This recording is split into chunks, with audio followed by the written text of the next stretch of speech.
Hi, I'm Margaret, and I've got a right tasty cake for you today.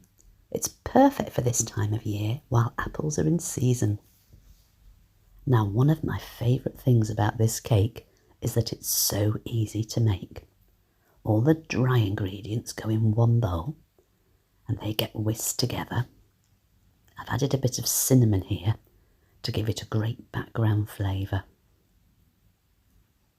I'm going to whisk those together to make sure they're well combined, and then we'll set this aside until we need it. The next job is to whisk up the sugar and the eggs.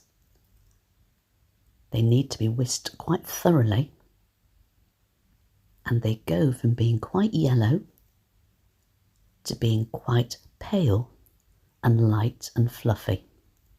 It takes a little bit of mixing, but it's worth the effort because it's lovely to have the lightness of that sponge combined with the soft, sweet apple.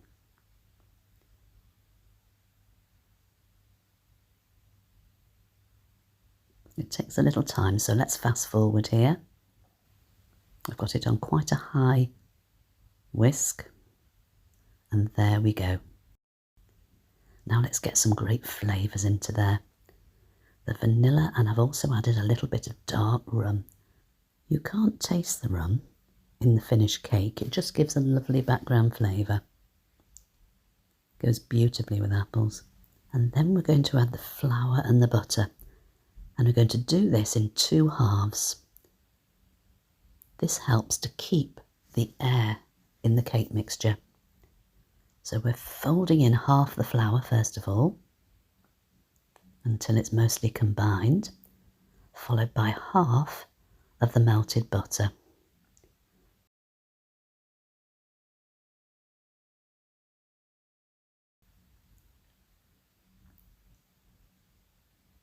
The rest of the flour.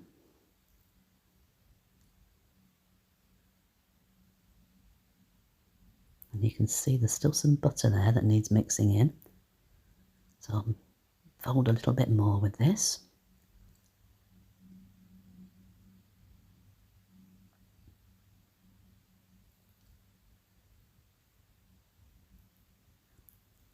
And then the rest of the butter. And once that's mixed together, that's the batter completed. Now I'm using baking apples today. They soften beautifully in the oven. I peeled them, chopped them, and I've left mine quite chunky. You can cut them finer if you wish, but I like to have the big chunks of apple in my cake.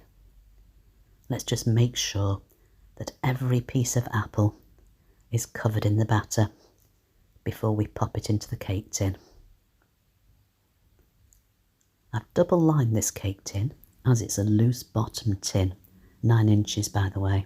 I'll put the link to how I've done that in the top corner here. This cake is best baked in a loose bottom tin. It's so beautifully soft it would be very difficult to get out of a regular cake tin. So let's just spread that out a little bit, making sure the apples are evenly spaced.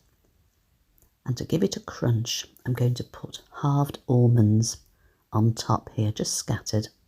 Always nice to have a little bit of texture.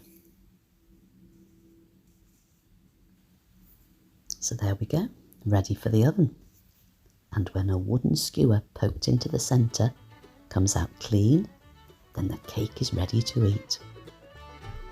This cake is best served warm, with a bit of vanilla ice cream or maybe caramel. I do hope you've enjoyed making and baking with me today. It's always lovely to have you along. Have a great week, take care, and I'll catch you soon.